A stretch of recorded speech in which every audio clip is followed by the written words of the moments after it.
engaged. Congratulations. Isn't she charming? No.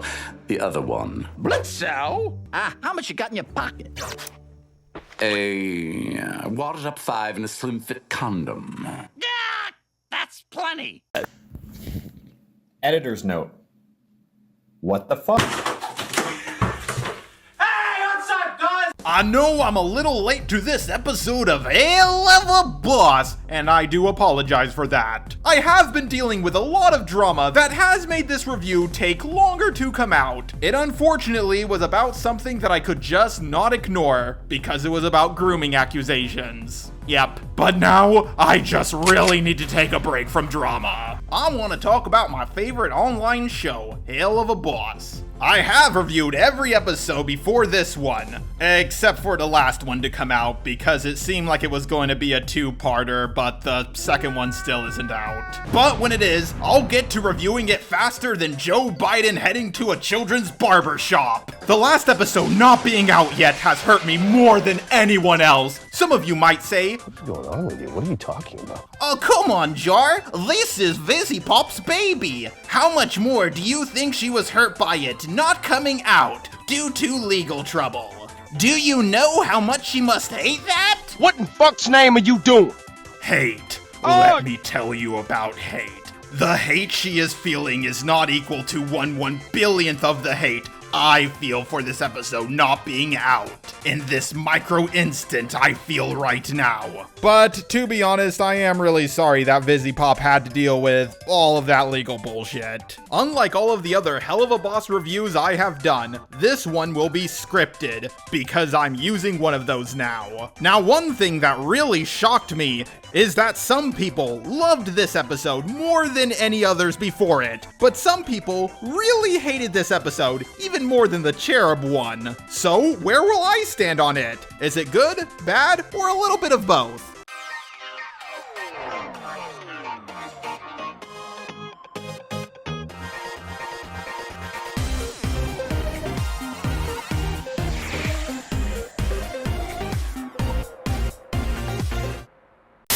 This episode is mostly a flashback about how Blitzo and Stolas used to be childhood friends. The O in Blitzo's name may be silent now, but it wasn't always like that. The flashback starts on Stolas' birthday, and he is about to get his purpose in life from his father, voiced by Jonathan Freeman? Some of you might know him as the voice of Jafar from Disney's Aladdin. And if any of you say in the comments, "By the way, Guilford Godfrey was the one who voiced the parrot," yes, I know, everyone knows that. I'm pissing and shitting and coming. Holy shit, I better calm down before I blow out my microphone. We now know his purpose is to study the stars of the living world to make future predictions. I mean, I know we got hints to this, but we didn't know for sure. He also gets engaged to Stella, who seems to have always been a bit of a bitch. Also, we get this lovely meme of Kid Stolas crying.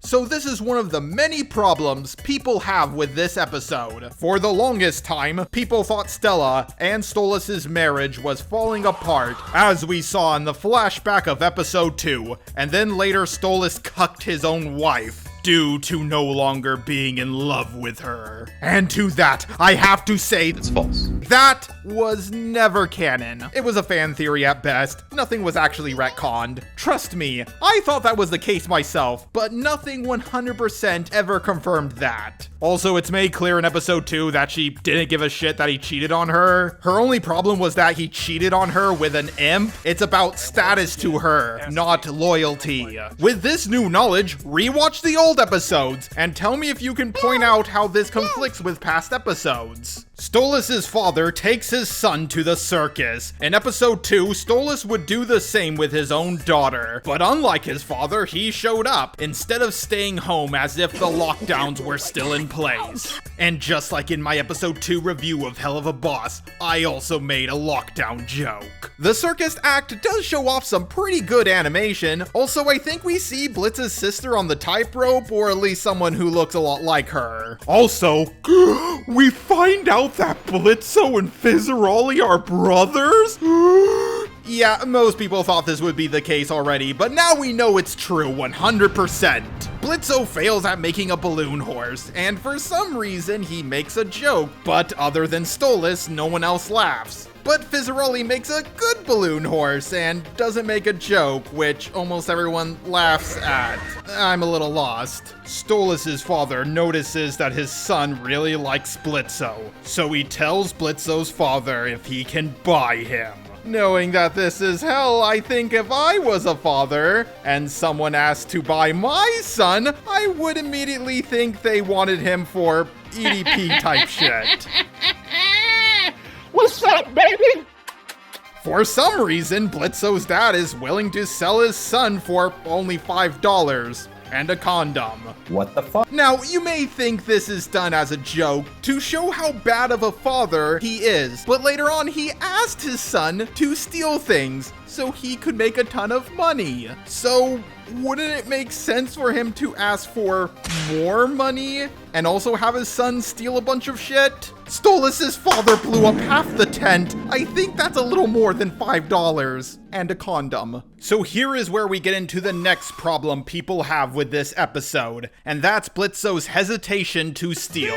Some people said that this is not how people in this world, that world being hell, should act, especially from what we have seen so far. Was Blitzo actually born a good person, but just became bad because of society? Here's the problem I have with that point. Blitzo makes it clear 2 times that he's scared of getting caught, not that stealing is morally bad. Steal?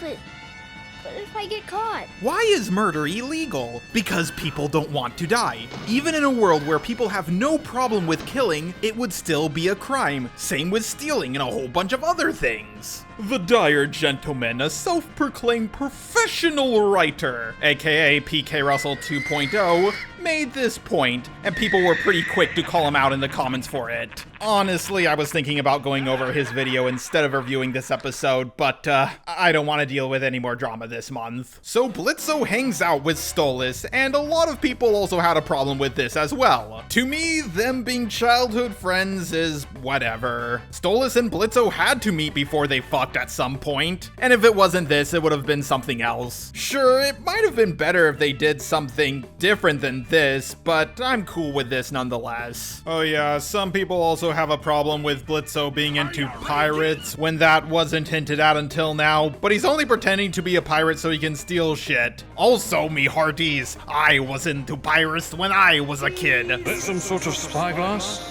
But not so much anymore. But here's one problem that I actually do have with this episode. Blitzo steals like a lot of expensive stuff and nothing happens to him. Like when it's Stolas' dad put 2 and 2 together, a bunch of my stuff is gone, and I just had that imp boy hanging out with my son. Coincidence? I think not. Hell, wouldn't Stolas put 2 and 2 together as he grew up? Blitzo and Stolas later meet again 25 years later, right before the pilot episode starts. Stolas, in his unhappy marriage, is at first hitting on Blitzo, but when Blitzo starts being a little bit too forward with him, he's taken back at first. Some people say this makes Stolas inconsistent, but he was in a loveless marriage and he was pretty drunk. He didn't expect things to move so fast. Blitz just wanted the book, and he did whatever it took to get it. But he also didn't want to leave his old friend high and dry. Literally. Oh my god, Blitz is also the one who committed the— Yeah, I know a ton of people have made this joke already, like Katuchi, but I swear, if it wasn't for the grooming allegations I had to deal with, I would have made it first. I really like how a throwaway joke in the pilot has turned into a triumphant moment for Stolas. We finally cut back to the present times, and unfortunately, Stolas' happy pills can no longer make him joyful. He sings a song, and some people think it's about his wife Stella, but it's actually about Blitz. That being said, I don't like Stolas' voice actor's singing voice. Yes, I know he's a Broadway singer, but just because you're good at singing in Broadway doesn't mean you're good at singing in a recording booth. Believe it or not, Russell Crowe is actually a pretty good singer, but when he was singing in Les Miserables, his singing voice was, let's be nice and say it was less than adequate. That being said, I can tell he's putting his heart and soul into this song. It's kind of like how the voice actor for Quasimodo doesn't have the best singing voice, but he really put his all into it. This episode ends with a few more scenes of Stolas and his wife, and we get even more proof that Stella is a complete bitch. We also get new information that Stella has a brother. From what I have researched, he's basically the opposite of Stolas, very arrogant. So that was the first episode of Season 2 of Helluva Boss. What did I think? Well, I think this season is off to a great start. Yeah, of course this series is not perfect, but I personally think that a lot of the critics of it are very nitpicky. I just think we all need to be aware that this is a free YouTube show, not something you get on a streaming service like Hulu, Netflix, or Disney+. You get what you paid for, and for what it's worth, I think this show is worth every penny I spend on it.